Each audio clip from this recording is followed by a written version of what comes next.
Nizera ko mumeze neza nk'uko tubana kuri YouTube channel Rumara Update wakoze subscribe nagushimiye ndetse ukana kano no kunuzogera ikindi uzi gutarakora subscribe yikande ukore like kuri video ikindi abatari muri group ya WhatsApp mu joining group kugira ngo mubashe kubona amakuru ya mengi zitandukanye investment trading amakuru muyabone ku gihe neza cyane. Rero sinindagiye kuvuga kuri update iri muri no application nshya ya Interlink na update twese mboni tureba kuko ndaje mbabwire n'itangazo mwumva ibyo kwa timu yivugiye hatazagira umuntu uvuga ngo ni ibintu wenda ngo twikuriye ahandi. Ni ibintu by'ingenzi usabwa guhita ukora step by step ngiye kubayobora ukuntu bikorwa 5 kwa 5 uri kubyumva urasabwa kubikora kuko nawe bigufitiye akamaro nkuko mu itangazo bagiye batanze byose byanditse mu ngiye kubanza ndi gusomere ubundi tugaruke dukora ibintu byose step by step. Ubwo rero uzi kutarakora subscribe kandi ubundi tugendane ndetse urebe na link muri description y video joining group ya WhatsApp Rumara Update kugira ngo ujye ubona update neza ku gihe. Sininda reka manze nifashisha itangazo nuvanga itangazo bazanye version nshyashya mbari cyo kintu meraho nuvango twari turimo turakoresha version ya kane gusa muriko murabyumva ubu haje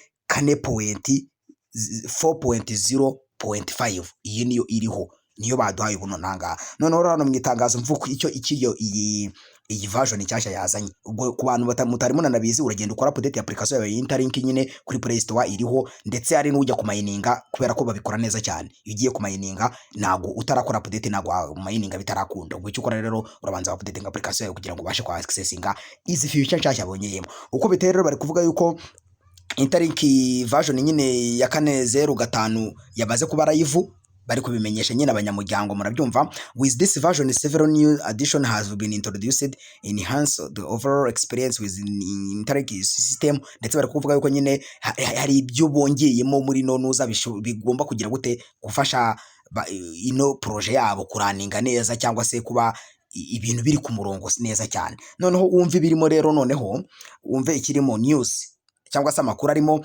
version ya 4.0.5 introduce the news page uri kubyumva where user can flow real time update from official source helping the community to stay informed about important development across the ecosystem. Nuvango icyo kwire kumenya nuko amakuru ya mbere ari muri no application nshyashya nuko hajemo uburyo bwo kujya ubona amakuru avuye mu binyamakuru byabo bwite cyangwa se ubyo nyamakuru mvuga Twitter yabo iri official, Telegram yabo iri official, Instagram iri official, TikTok iri official. Mbega ntabyo kuvuga ngo ukuye amakuru ahandi kuko ari nk'abantu mujya mubibona muri magroup menshi wenda abantu mujye muri magroup atandukanye ukabona umuntu araguhereza amakuru ariko ukabona account ntuza nyirayo nuzi ngiba hehe. Hano rero ino application niyo kugufasha kugira ngo ubashe kubona izo mbuga zabo zanyazo. None bakakubwira ngo connect social umva none ibyo tugiye gukora uko biteye iri tangazo ryose ndice mu byumve. Bari kubwira ngo this update also introduced the connect social features. Nuvango ino update nshyashya irimo uburyo bwo guconnecta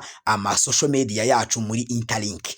Ibyo bintu murako murabyumva wumva akamaro kabyo rero. Allow user to link their Instagram, Facebook, X and TikTok account within the Interlink app. Sinuvango ino application cyangwa se no version nshyashya bazanye iradufasha kuba twagira gute twaconnectingaho Twitter, Facebook, Instagram na TikTok account zacu. Ariko ndaje nwereka akamaro kabyo nyine kugira ngo mubyumve. Uri kubyumva tukabihuza muri application ya Interlink. Ndaje mbikwereka ahantu byose biherereye. None bari kubwira ngo connecting and verifying these social media account helps strengths and credibility of users profile within Interlink ecosystem and will be play an important role in the networks upcoming verified ITLGs phase. Nuvango guconnectaho izi mbuga nkoranyambaga zawe zikaba successful zikajyaho birafasha ba nyiri projet kugira ngo nyine ibintu byabo bibe bimeze neza cyangwa se ibyo bifuza gukora bikore neza. Ariko nawe nka nyiri account ya Interlink bizakugirira umumaro mu gihe hazaba hajeho gutanga coin ziri verified ITLG. Igihe bazaba bagiye kuguhereza coin za nyazo kuba warakonekishaho zira social media bizakugiriraho umumaro. Ubwo nuvango kuba Twitter yawe irinkinzemo, Telegram yawe irinkinzemo, X irinkinzemo, TikTok irinkinzemo, ibyo byose kuba uzajya wujuje izo task nyine zimeze neza bizatuma hari coin uhabwa nyinshi zisumbuyeho bigendeye ku kuba wakonexe izo account. Ubwo ni ibintu mugomba kumenya. Noneho ikindi gikurikiyeho rero ubwo nabyo nimbivuze ITLG phase we encourage participants to go beyond linking only their personal account and also include this account with strong followers based on this frequently mentioned the Interlink. Nuvango bakabwira nyine abantu babashishikariza ababishoboye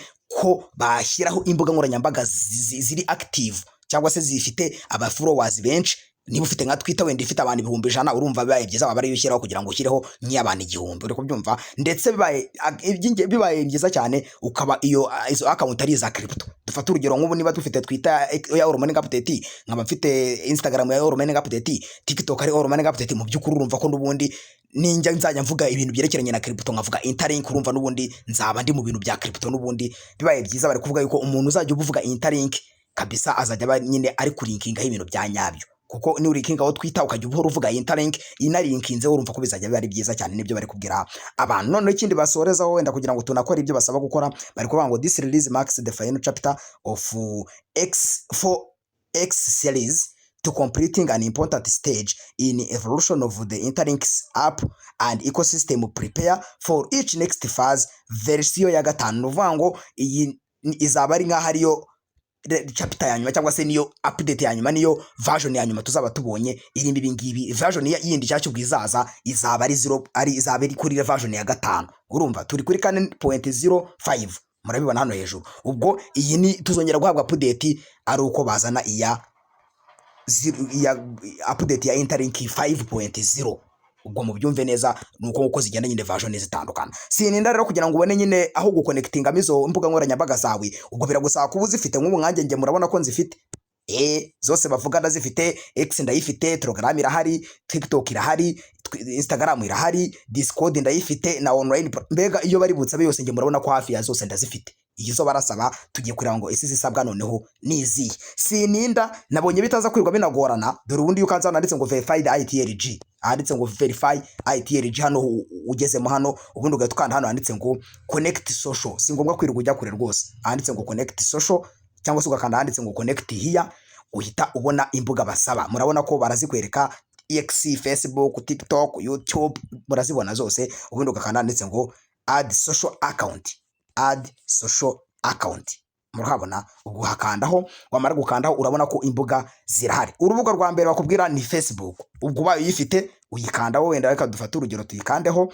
Urabona ko hano baragusaba kugira gute, barahita bagusaba follow these steps below to connect your Interlinks ID with social media. Bari kubwira guziyendo kazana link ya profile yawe ya Facebook ukayipestingamo hano. Reka nze mbere kukuntu noneho link ya Facebook iboneka ukaza kuyiconnectamo hano.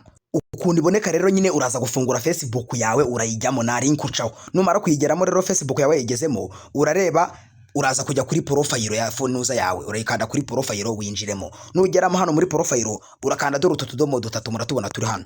Uratubona udukande nka wikando kanzeho, urayitubona hano handitse ngo copy link to profile, copy link to profile. Iyi link niyo bari kugusaba hariya muri Interlink uyizane. Ubwo duhere kuri Facebook uyipestingemo, murabibona paste. Ubwo pastingemo link yanjye, ubundi ndageza nkande next. Iyo ni step ya mbere, murabibona nkande next. Ubwo ni step ya mbere, ni nkanda next. Ubwo akambere ndagakoze. Ahangaha rero kuntu turabigenza hariho step 3 zo gukora. Step ya mbere baguhereza amagambo ukorera copy. Ibi byose baguhaye ukanda ndetse ngo copy all. Murahabona ukora copy. Wamara kubikorera copy ugahita ukanda hano kugira ngo ujye muri Facebook yawe. Muriko murahabona ukanda kuri Facebook bigahita bijyana muri Facebook yawe. Ubundi ushatse dore utucana handitse ngo what on your mind, kugira ngo nyine ugiye gupostinga bya bintu baguhaye, ugakreatinga post bya bintu baguhaye ukabipestingamo, ugakreatinga post. Muriko murabibona ubwo imaze gukreatinga post rero murabona ko post ibaye uploading your post, murabona ko ibaye posted, murabona ko bahise banayinyereka ko nayipostinze. Ubwo icyo nkora rero mpita nkopia iyi link y'iyi posting sharinze. Ubwo nkanda hano handitse ngo share, murahabona kano kantu ka share, murakabona nka copy link, copy link murayibona aho hano.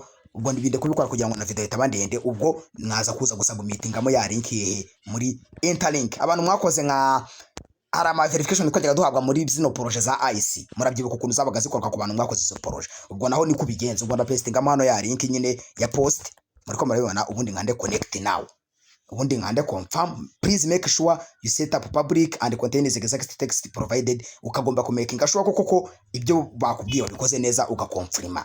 Murabibona, murabona ko connected by successful. Ubwo step ya mbere ya Facebook ndayisoje. Ubwo nkande continue.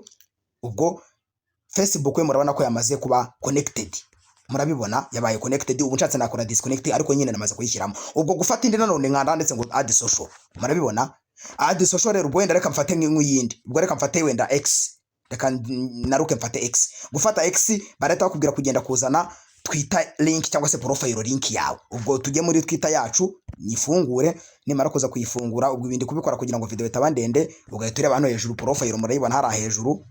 Muriko murayibona, wamara kwakanda ukagira gute ukabona profile, I think murayibona profile, wamara kuyikandaho kugira ngo ubone link rero ya profile yawe n'ubundi dore twatudomo dutatu dore ngo turara hejuru. Muratubona turatudomo, udukandaho ugakanda kuri share, ugahita ukopia link. Copy link, iki gihe uba ukopiye link ya account yawe ubundi ukayishyiramo hano. Wamara kuyishyiramo ugakanda next. Murabibona naho the same, murabibona ko naho niko bimeze. Ubwo kubigenza naho ukopia ino link, ukanda ukora copy aka message bagwaye, ugahita ukanda kuri kano kamenyetso ka kabiri kugira ngo winjire muri Twitter nyine. Iyo ugeze muri Twitter icyo ukora wowe uragira gute ura sharinga, usharinga iyo post. Reka nyisharinge kugira ngo tutatinda post, ubundi nyi pasting bo bya bindi bamaye. Murabibona ubwo nkande post.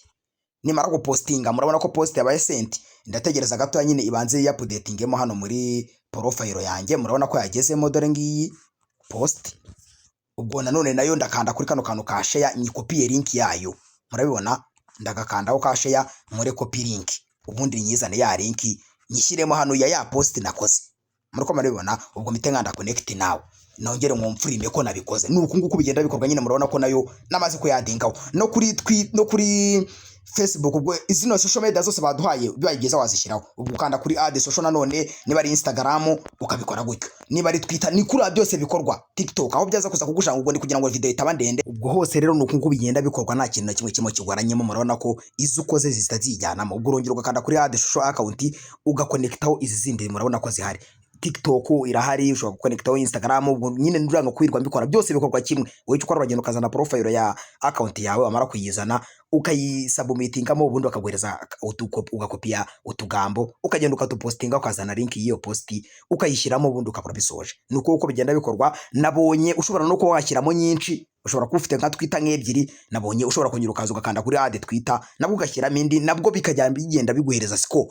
Bizajya bikongera kuba zirimo ari nyinshi, bizajya biguhesha score cyangwa se ya manota amwe nababwiraga batanga agena ko ino zahabwa. Byose nabyo bizajya bigenda bikwinjiriza nyinshi bitewe nuko ubishaka. Ubwo rero ngewe video ndanayisoje, wagira ikibazo yaba tubaza comment bifunguye, cyangwa se igitekerezo cyangwa se icyifuzo, cyangwa abona hari ibyo twibagiwe, nabwo biba bishoboka akatubwira ati bino ntabwo bivuze, ibintu bakagenda neza, abantu bagasoma comment bakabona ko hari ibindi bintu by'ingenzi birimo. Ubwo rero ngewe yari update nyine basohoye kuri no version nshyashya. Ubwo wagira ikibazo cyangwa se icyifuzo cyangwa igitekerezo yaza kukitumenyesha. Kora subscribe mutarayikora, ukora like kuri video, ukoresha kuri bagenzi bawe. Video zacu zo nakagaruka kuri Mwiga update.